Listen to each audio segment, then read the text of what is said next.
মই প্ৰথমতে মই অলপ সিৰিয়াছ কথা পাতিব খুজিছো মিচিং ৰাইজে দেখিছো মই ঠিক আছে মই এটা কথা সুধিব খুজিছো ডাক্তৰ ৰণোজ পেগু মোৰ নিজৰ ককাই জলিছে গো বেক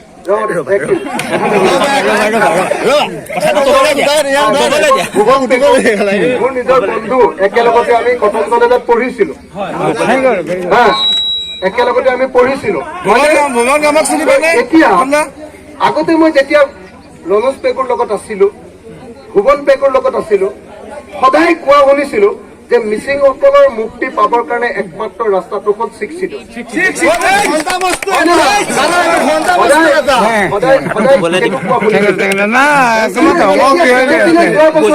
ৰণোজ পেগু আৰু ভুৱন পেগুৱে শিক্ষিতৰ কথা ক'ৰবাত কোৱা শুনিছে নেকি ক'ৰবাত শুনিছে নেকি শুনিছে নেকি নাই শুনা বিজেপি তেওঁলোকৰ মুখত কিবা দি দিলে নেকি বাৰু পইচা পইচা কি হ'ল ঘটনাটো কি পইচা দিছে ঘটনাটো মহাত্মা গান্ধী দিল্লীৰ লাড়ু লাড়ু সোমাই গ'ল ঘটনা মহাত্মা গান্ধী দিল্লীৰ লাড়ু আৰু বিস্কুটৰ লাড়ু সোমাই গ'ল নহয়নে এতিয়া মুখখন মেলি এতিয়া মুখখনত আৱাজ দিব নোৱাৰে ভিতৰত লাড়ু সোমাই গ'ল হয়নে নহয় তো মই আপোনালোকক স্পষ্টকে ক'ব খোজো যে আমাৰ ৰাইজৰ দলে বিৰোধী ঐক্য মঞ্চৰ এটা ৰাজনৈতিক দল ৰাইজৰ দল য'ত মই সভাপতি ৰাইজৰ দলে আমি স্পষ্টভাৱে ডিমাণ্ড কৰো যে অসমৰ ৰাভা অসমৰ তিৱা অসমৰ মিচিং অসমৰ সোণোৱাল কছাৰী আদি যিবিলাক আমাৰ ট্ৰাইবেল জাতি আছে যিবিলাকে প্লেইনছ এৰিয়াত বসবাস কৰে তেওঁলোককো সংবিধান সন্মত স্বায়ত্ত শাসনৰ ব্যৱস্থা গ্ৰহণ ইয়াতকে স্পষ্টকে কোৱা ৰাজনৈতিক নেতা আপোনালোকে অসমত যিটো কথা ৰণোজ পেগুৱে ক'ব লাগে যিটো কথা ভুৱন পেগুৱে ক'ব লাগে যিটো কথা আপোনালোকৰ জাতীয় সংগঠনসমূহে ক'ব লাগে এতিয়া তেওঁলোকে সেইটো কথা নকয় অকল ইলেকশ্যনৰ আগত কয় যে আমি বিজেপিক ভোট দিলে 6 শিডিউল পাম তেনেকুৱাকে কেইবাটাও ইলেকশ্যন পাৰ হৈ গুচি গ'ল হয়নে নহয় 16 গ'ল 19 গ'ল আকৌ 21 গ'ল হয়নে নহয় চব ইলেকশ্যন পাৰ হৈ গ'ল প্ৰত্যেকবাৰে মিচিং মানুহক গৈ কয়গে যে অখিল গগৈ সোমাবলৈ নিদিবি দেই মিচিং এলেকাত সোমাবলৈ নিদিবি দেই অখিল গগৈ সোমালে আমি 6 শিডিউল নাপাম এনেকে কয় অখিল গগৈ সোমালে বিজেপি আমাক 6 শিডিউল নিদিব এনেকে কয় তো এনেকে কিমান টুপ দিব আৰু ডাক্তৰ ৰণোজ পেগু আৰু ভুৱন পেগু হেল্ল'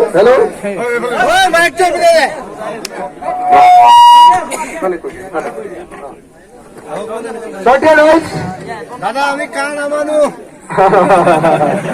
ঠিক আছে 1 নম্বৰ 2 নম্বৰ ৰ'ব অকণমান ৰ'ব মই এইবাৰ আমাৰ ৰাইজৰ দলে আৰু কৃষক মুক্তি সংগ্ৰাম সমিতি আৰু ছাত্ৰ মুক্তি সংগ্ৰাম সমিতিয়ে দাবী কৰি আছিল যে মিচিঙৰ যিটো আমাৰ জাতীয় উৎসৱ আলি আই লিগাং হয়নে লিগাঙত ৰাজ্যিক অসম চৰকাৰৰ ৰাজ্যিক চৰকাৰী বন্ধ ঘোষণা কৰিব লাগে নে নালাগে মই সকলোকে সুধিছো আমাৰ অসমৰ ভূমিপুত্ৰ মিচিংসকল অসমীয়া জাতিৰ আটাইতকৈ পুৰণি জাতি মিচিংসকল হয়নে আদিবাসী বুলি কয় ভূমিপুত্ৰ বুলি কয় যদি মিচিং ভূমিপুত্ৰসকলৰ জাতীয় উৎসৱ লিগাঙত যদি চৰকাৰী বন্ধ নিদিয়ে ফাগুন মাহৰ বুধবাৰ প্ৰথম বুধবাৰটোত নহয় জানো যদি নিদিয়ে তেতিয়াহ'লে কোনটো দিনত আচলতে চৰকাৰী বন্ধ ছট পূজা যদি বিহাৰী সম্প্ৰদায়ৰ যদি ছট পূজাত যদি সঁচাকে চৰকাৰী বন্ধ দিব পাৰে আমি কিয় নাপাম আলি আই লিগাঙত দিব লাগে নে নালাগে মই যেতিয়া চৰকাৰক কৈছিলো যে আলি আই লিগাঙত চৰকাৰী বন্ধ নিদিলে কেতিয়াও বিজেপি চৰকাৰ হিমন্ত চৰকাৰক কেতিয়াও শান্তিত থাকিবলৈ নিদিওঁ তেতিয়া ডাক্তৰ ৰণোজ পেগু আৰু ভুৱন পেগুহঁতে মোক কৈছিলে যে ই মিচিং জাতিৰ শত্ৰু নহয় দাদা আপুনি হয় নেকি কওক আজি বৃহৎ নদীবান নামনি সোৱণশিৰি জলবিদ্যুৎ প্ৰকল্পই আটাইতকৈ যদি বেছি ক্ষতি কৰিব মিচিংসকল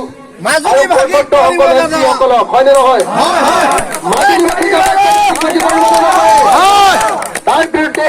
লগতে ডাক্তৰ ৰমেশ পেগু ভুৱন পেগুৰ সৈতে ইন্দ্ৰ চুংকাঙৰ সৈতে একেলগতে আন্দোলন কৰিছিলো কিন্তু যেতিয়াই তেওঁলোক চৰকাৰত গুচি গ'ল বিজেপিৰ লগত গুচি গ'ল তেওঁলোকৰ মুখত সোপা দি দিয়া হ'ল। এটা জেলতো গ'ল দাদা মুখ বন্ধ হয়নে নহয় আমাৰ বৃহৎ নদীখন বন্ধ হ'ব লাগে নে নালাগে লাগে গতিকে ৰাইজ এটা স্পষ্ট কথা কবলৈ আহিছো মই অসমীয়া ল'ৰা অসমৰ কাৰণে সদায় গোটেই জীৱন দি দিছো গোটেই জীৱন বিজেপি চৰকাৰৰ 5টা বছৰত মই 3টা বছৰ মোক জেলত ৰাখিছে নাই কেৱল মানুহৰ কাৰণে কাম কৰাৰ কাৰণে আপুনি জিকিছে হয়নে নহয় আৰু জেলৰ পৰা মই ইলেকশ্যন খেলোতে ৰাইজে মোক ভোট দি জিকাইছে ৰাইজ হয়নে নহয় তাৰ পাছত যেতিয়া মই কওঁ লিগাঙত বন্ধ দিব লাগে তেতিয়া ৰমেশ পেগুৱে কয় যে ই মিচিং জাতিৰ শত্ৰু দাদা লেট দেম গো এইবিলাক যেতিয়া মই কওঁ যে শিখ যিদৰে আমাৰ মিচিংসকলক লাগিব যেতিয়া মই কওঁ যে সংবিধান অন্তত ৭৬ শাসন মিচিংসকলক লাগিব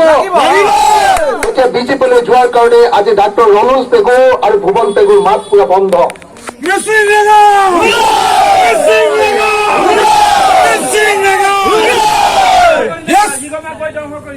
হয়